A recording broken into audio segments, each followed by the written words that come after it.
मनाएगा। हम सब बैसाखी नहीं मनाएंगे।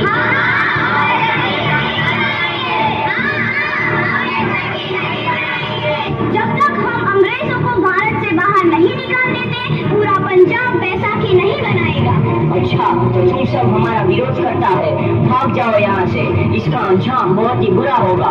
हम नहीं जाएंगे, तुम लोग जाओगे, हमें नहीं, तुमको भारत से भागना होगा। Soldiers fire!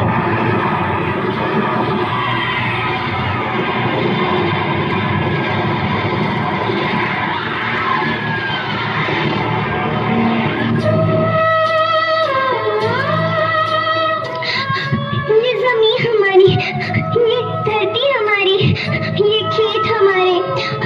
अभी थोड़ी देर पहले हमारी ये फसलें लहरा रही थी, पर इन अंग्रेजों ने हमारी फसलें बर्बाद कर दी।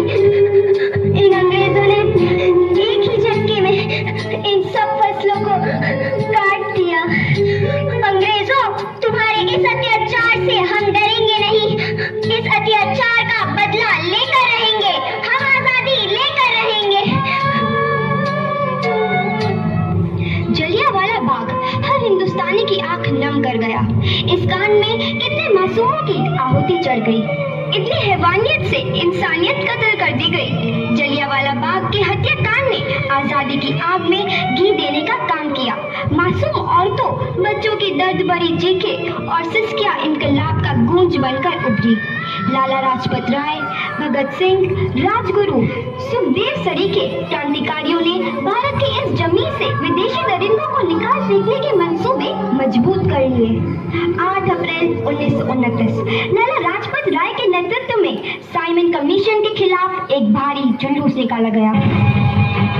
Simon commission, Simon commission, Simon commission, Simon commission, Simon commission, Simon commission, Simon commission, Simon commission, Simon commission. बेवकूफ इंडियंस, तुमको हमारी बात समझ में नहीं आती। Stop this. साइमन कमीशन नहीं मानता। आई से स्टॉप दिस। लाला जी, आप आगे बढ़ो, हम आपके साथ हैं। लाला जी, संघर्ष करो, हम आपके साथ हैं। लाला जी, संघर्ष करो, हम आपके साथ हैं। लाठी चार्ज!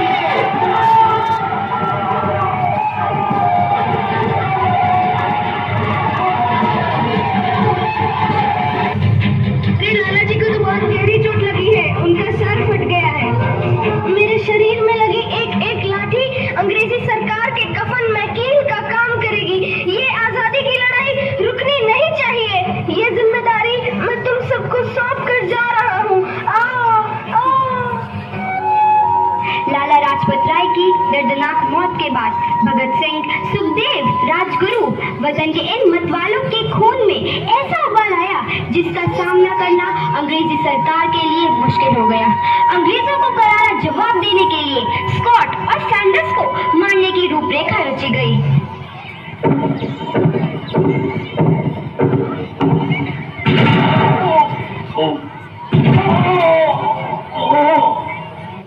सैंडर्स मारा गया। चारों तरफ तहलका मचा था।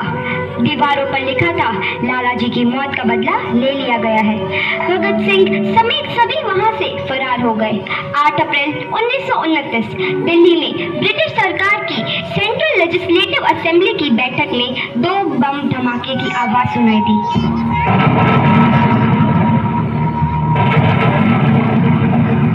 इन धमाकों ने अंग्रेजी हुकूमत को हिलाकर रख दिया। इस घटना को अंजाम देने वाले भगत सिंह, राजगुरु और सुखदेव ने अपने आप को अंग्रेजों के हवाले कर दिया। 1930 को अदालत ने अपना फैसला सुनाया। मुलजिम भगत सिंह, मुलजिम राजगुरु, मुलजिम सुखदेव को दफा 121 और दफा 302 के तहत ये अदालत तीनों को मुजरिम करार देती है और इस गुस्ताखी के लिए ये अदालत इन तीनों को सजाए मौत की सजा सुनाती है। सरफरोशी की तमन्ना अब हमारे दिल में है, देखना है जोर कितना बाजुए कातिल में है।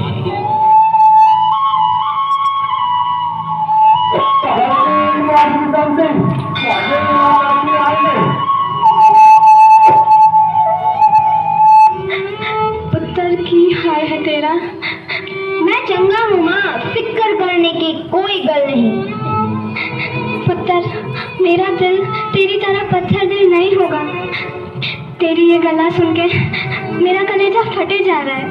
माँ, मेरा दिल कोई पत्थर जैसा नहीं है, एक वतन परस्त का दिल है जो मेरे देश प्रेम के जज्बे को ताकत देता है। बेटा, मेरा लाल।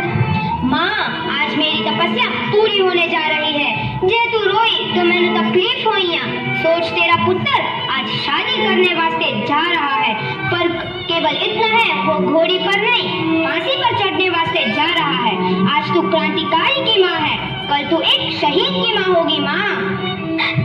पुत्र भगत, तू इतनी छोटी उम्र में हम सबको छोड़ के चला जाएगा? तूने जिंदगी में देखा ही क्या है पुत्र?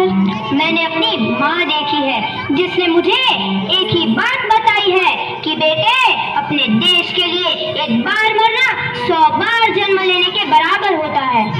अच्छा माँ, अब आशीर्वाद दे, आखिरी बार विदाई लेने का समय आ गया है। भगत, मेरे लाल।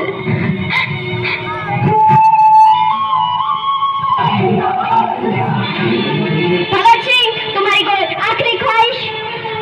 हमारे हाथ खोल दिए जाए। हम तीनों दोस्त एक दूसरे से गले मिलना चाहते हैं, उनके हाथ खोल दिए जाए।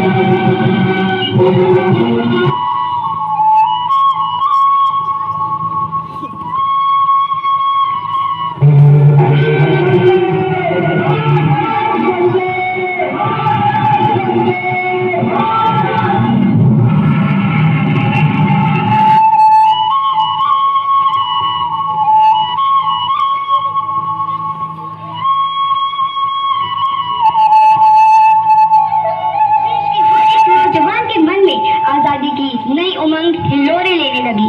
अंग्रेजों भारत छोड़ो का नारा जोर पकड़ रहा था। सबने एक आजाद भारत का सपना देखना आरंभ कर दिया था। हर कोई अपने अपने ढंग से इस महायज्ञ में अपनी आहुति दे रहा था। सुभाष चंद्र बोस, रानी लक्ष्मीबाई, तात्या टोपे और मंगल पांडे जैसे शहीदों की कुर्बानी लाई। 15 अगस्त 1947 को भारत आजाद हुआ।